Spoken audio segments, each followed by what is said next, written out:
web browser is one of the largest attack surfaces on any modern computer. The browser is not just any application, it's your primary gateway to the internet. It handles your most sensitive information and it executes code from sources that you don't even control. And therefore, that makes it one of the most important things to configure on your system.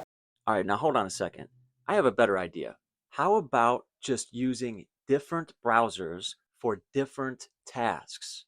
So we have our everyday browser for our everyday tasks, but we also keep an additional disposable, a throwaway browser that we use for things like downloading files that we're not so certain about, clicking on links that we're not familiar with, testing out websites that we don't visit very often. If something happens, we can essentially just hit the reset button and we can start over again. First and foremost, I'm going to run sudo apt update to update the repositories on my system.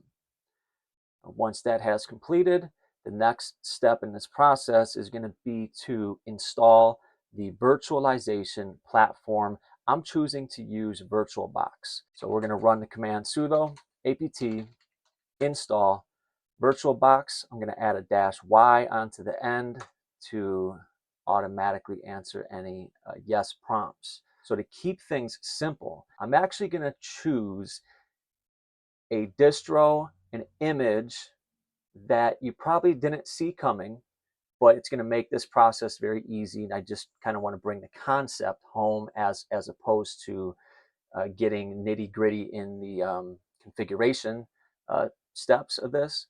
So the distro that I'm actually going to use for this is going to be a ParrotOS. So I'm over on the home page for ParrotOS. Link will be in the description. It's parrotsec.org. And I'm going to come over here to the right hand side, click on download, and I'm actually going to be choosing the Home Edition. And the reason why is because ParrotOS Home Edition is designed for everyday use, and this is going to be for everyday use. It has the perfect balance between privacy, security, and usability. If you're going to follow along with what I'm doing, then go ahead and click the direct download link and download that image. To save time, I have already downloaded it. It does have a KDE desktop environment, and this also comes with various privacy tools like Tor and Onion Share, which I personally see as an additional benefit to choosing this image.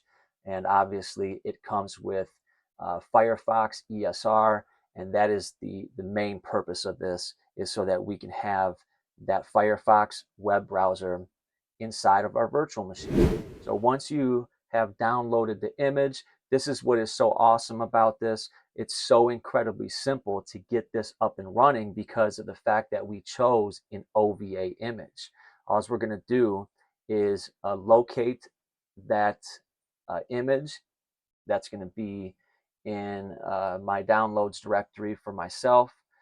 The image is referred to as Parrot Home 7.3 because it's version 7.3. You can see that it ends in .ova. So this is what is so awesome about this, is all we have to do is right click and open with VirtualBox, and it is going to do the rest of the work for us. It's going to set up the optimal amount of RAM, the CPUs, everything is just done for you. So this is incredibly quick and simple to get up and running. So I'm literally going to click on finish. We're going to wait for the VM to finish importing, and we're going to start this up. All right, so we are ready to go. Currently it's powered off.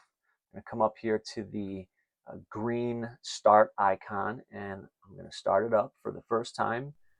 So what we're going to do is we're going to open up a terminal, and just as we would with any system, we're going to update the system. This is the first time doing this, so we have a lot of packages that can be upgraded. We can run apt list with dash dash upgradable to actually get a list of everything. And, granted, there are a lot of tools inside of this image that we don't actually need.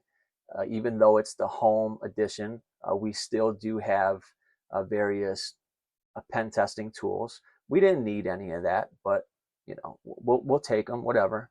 So we're gonna do an update and an upgrade. I'm gonna go ahead and run sudo apt upgrade, and I'm gonna add a -y onto that.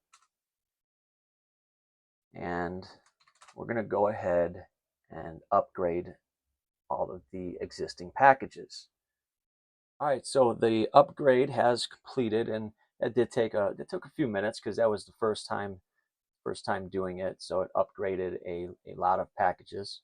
Now that that has completed, we can go ahead and exit out of that. And this is the important part of this whole process. This is what I really want you guys to understand. And no matter what system you're doing this on, whether you're using this one or you're using Ubuntu or Linux Mint or Fedora or Cubes OS, whatever system you're using, after you have done your initial update and upgrade and installed anything that you need to install, right? Any extensions and add-ons, once you have gotten the system and more importantly, the web browser the way that you want it, we're going to go ahead and we're going to shut the system down. I'm going to go over here to the upper right. Now, by default, it's asking us to save the machine state. I don't want to do that. We're going to power off the machine. Now that the machine has been powered off, you can see that inside of the Oracle VirtualBox Manager, we have details, and then we have something called snapshots. Click on snapshots. You're going to see that it says current state. We're going to go ahead and we're going to right click and we're going to choose take. So in other words, we are about to take a snapshot of the system. That's why it's important to get the system where you want it to be. So we updated everything, we upgraded, we got the browser the way that we want it. Now we're going to take a snapshot of that state. I'm going to just leave it default as snapshot 1. You could additionally add a description just to remind yourself. I'll say something like first update and upgrade. And that's it. And we're going to hit OK. So why is this important? You are about to see why this is so important. So now that we have done that, let's go ahead and let's start the system back up. All right, so now let's say that we are doing something inside of this web browser. This is our disposable web browser. So let's say, for example, that I'm using this to click on links that I'm receiving from emails inside of my my inbox, right? And I'm not sure about the validity of these links. That would be a great example. All right, so if you've never heard of this before, this is the very well-known ICAR anti-malware test file. It's typically used to test out things like antivirus and detection mechanisms. But I'm essentially just simulating me clicking on a malicious link, right? So I'm actually going to download one of those files, right? And this is the string inside of it. Very very basic. You download one of these zip files. So let's just pretend for a moment that I clicked on a link inside of my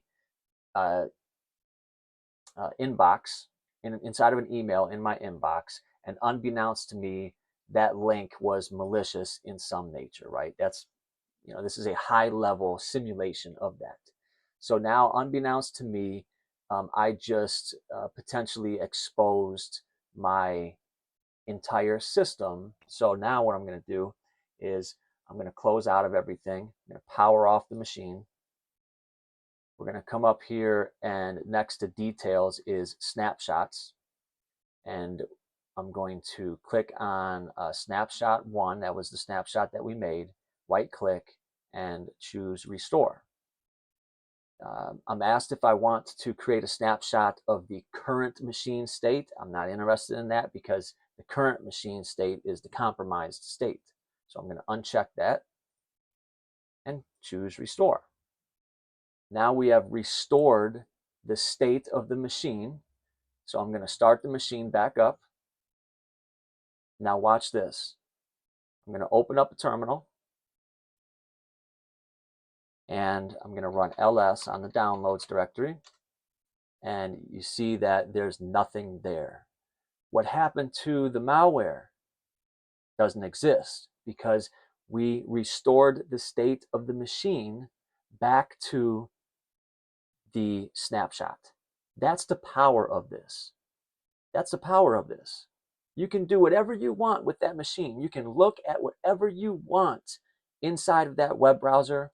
Whatever you do with that web browser, you're going to be okay, because when you're done, just restore it back to the snapshot. Every time. Very simple, yet incredibly effective and immensely powerful. All right, guys, that's going to be it for this video. If you got anything out of this, could you please do me a favor and subscribe to the channel? Also, like the video and drop a positive comment to help out with the engagement. I appreciate your guys' time, and as always, keep learning and stay fresh. We'll see you in the next video. Trying to have patience, trying to have patience, but it's so hard to build a life when you're under surveillance. Everything I do